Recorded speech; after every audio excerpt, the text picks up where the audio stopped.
और PM news network में दोस्तों आपका स्वागत है। मैं हूं आपके साथ राशिद ज़हीर। पूरी दुनिया ने देख लिया और जान लिया कि नेतन्याहू ने अमेरिका जो दुनिया की सबसे बड़ी ताकत था या है, उसको किस अपनी धार्मिक जंग में मुलव्विस कर दिया है, जिससे यहूदियों का तो कुछ भला हो या ना हो, लेकिन तमाम इंसानियत का और ख़ास करके अमेरिका का, यूरोप का बहुत बड़ा नुकसान हो चुका है अभी तक। चूँकि अब वो आर्टिफिशियल इंटेलिजेंस से बनाई गई वीडियो हो या कोई और हो, नेतन्याहू ने बहुत क्लियर कर दिया कि ये हॉली वॉर है। अपने बयान में आकर उसने कहा, तो जाहिर सी बात है कि वो जो झगड़े थे कि साहब न्यूक्लियर नहीं होना चाहिए, इसके ऊपर सैंक्शन होने चाहिए, यहाँ पर लोग परेशान हैं, ईरान में रिजीम चेंज होनी चाहिए, सब ये बहाना था। अमेरिका ने भी कह दिया कि स्ट्रेट ऑफ हॉर्मुज़ की हिफाजत मेरे बस का काम नहीं है। वहाँ के एनर्जी मिनिस्टर का बयान में पढ़ रहा था कल, तो उन्होंने कहा कि साहब हम ट्रैफिक नहीं दे सकते, जो अभी परसों तरसों कह रहे थे ट्रम्प साहब कि हम इस काम को कर देंगे। कुल मिला के इस बात का अंदाज़ा कर लीजिए कि इस छोटी सी एक जमात है, ये पूरी दुनिया में 1.25 करोड़ लोग हैं यहूदी, और इनमें से एक तबका है 30-35 लाख 40 लाख का होगा ज़ायनिस्ट, जिनकी सोच ये है कि हमारा दज्जाल या हमारा मसाया आएगा और हम इस पूरी दुनिया पर राज करेंगे। तो अब आकर के नेतन्याहू ने पूरी दुनिया को इस अपने धार्मिक एजेंडे के ऊपर डाल दिया है। मिडिल ईस्ट के मुल्क सोच रहे थे कि सारी मगरिबी यानी कि पश्चिमी पाश्चात्य से जुड़ी हुई चीज़ों का दोहन करके हम बेहतरीन ज़िंदगी गुजारेंगे। उनका भी सांस रोक दिया है ईरान ने, चूँकि पानी भी उनके पास मौजूद नहीं है।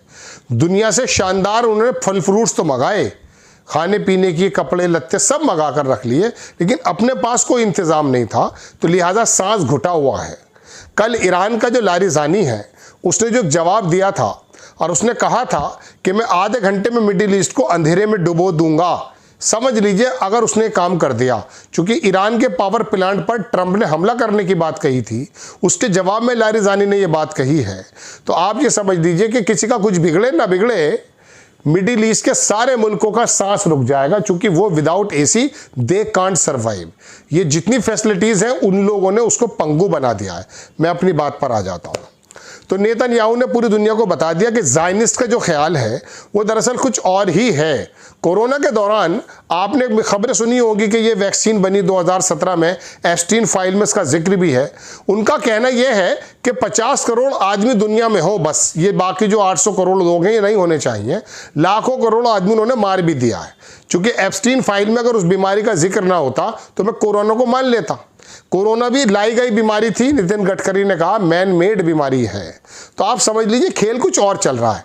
अब उसने मोड़ दिया है शिया सुन्नी की जमात पर।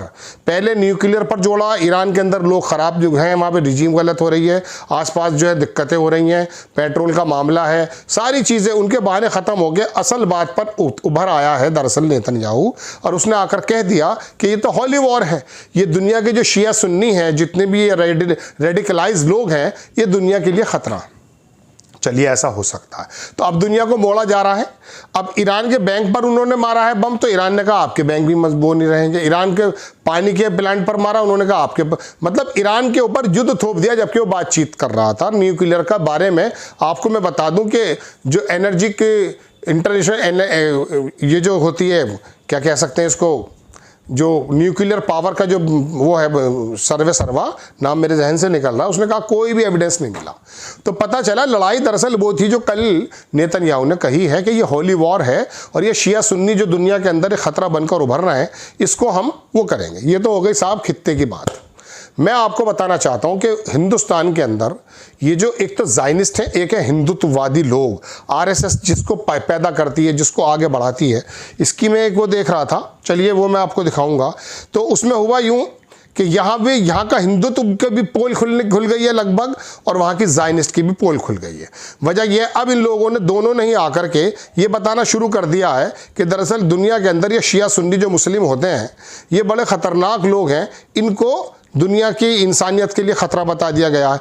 एक कल्याण कुमार नाम का आदमी है, मेरा इत्तफाक से बॉस था एक नेशनल चैनल में, मगर मुझे नहीं पता था इतना घटिया आदमी है। 2-2 हज़ार रुपये की दलाली कराया करता था अपने ज़माने में।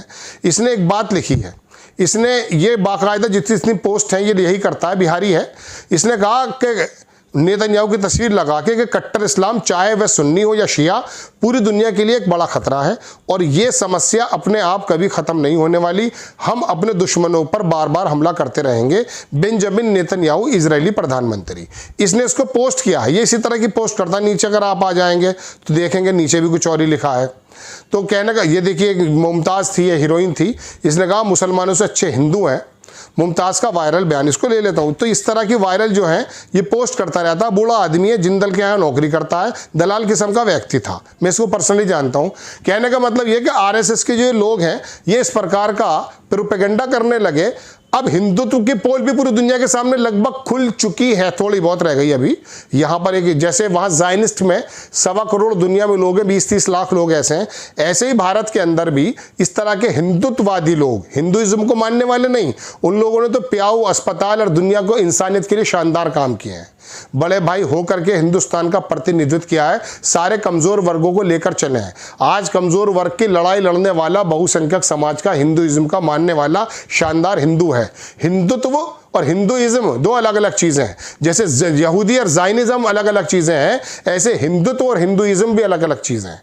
तो यहाँ पर हिंदुत्व वाली अखंड भारत ये जो लेकर चलते हैं और ये जो तरह तरह की यात्राएं निकालते हैं, जैसा कि मैंने अभी आपको दिखाया लगा करके, ये इस तरह की चीज़ों को प्रवोक कर रहे हैं। अब ये दोनों की दरअसल पोल खुल चुकी है दुनिया के सामने। ये दोनों ही इंसानियत के दुश्मन है। अब कट्टर इस्लाम की बात सुनिए। कट्टरता क्या है? कट्टरता, कट्टर होना एक शब्द अजीबोगरीब लगता है, इसमें काटने का तो शब्द महसूस होता है। देखिए, अपने माँ बाप के लिए ब्लाइंड फेथ होना, अपने माँ बाप की खिदमत के लिए ब्लाइंड हो जाना, अपने माँ बाप की इज्जत के लिए एक कट्टर हो जाना, उनकी हिफाजत के लिए कट्टर हो जाना कोई बुराई नहीं है। लेकिन आप निर्दय हो जाते हैं। इस्लाम के अंदर यह है कि अगर आप बैतुल्लाह, जो उनका बाकायदा मुसलमानों का एक सबसे बड़ा इबादत करने की जगह है, उसके पास भी खड़े होकर के अगर आप मतलब उसको कई बार ढा देने से बड़ी बात है किसी को गाली बक देना या किसी का नाक कत्ल कर देना। आप देखिए इस्लाम क्या कहता है।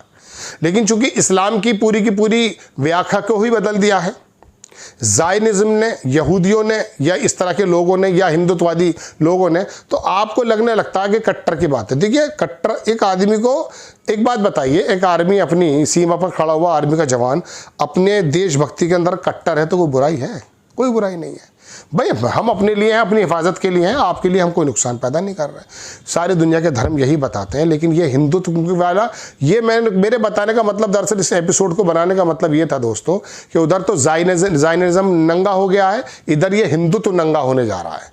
चूँकि ये उसने भी पूरी दुनिया को एक मुसीबत में फंसा दिया है। और ये जो मुट्ठी भर लोग हिंदुस्तान के अंदर मौजूद हैं जो नफरतें पैदा करते हैं, यात्राएं निकाल करके मस्जिदों के और मंदिरों के सामने धार्मिक बातें करते हैं और इसके सहारा लेकर के सरकारें भी वजूद में आ जाती हैं, दरअसल ये भारत के संविधान के मुताबिक है नहीं। ये दुश्मन है। जैसे वो यहूदी और जो यहूदियों के दुश्मन ज़ायनिस्ट हैं, ऐसे ये हिंदुत्ववादी संगठन हमारे हिंदुइज्म और हमारे संविधान के दुश्मन हैं। दोनों ही नंगे हो चुके हैं दुनिया के सामने। एक पूरी तरह से हो गया, एक पार्शली हो गया। ये बात बताने के लिए मैं हाजिर हुआ था आपके सामने। आपको अच्छी लगती है खबर, चैनल को सब्सक्राइब करें, शेयर करें। नेक्स्ट टाइम मैं किसी खबर के साथ हाजिर हो जाता हूँ। जय हिंद।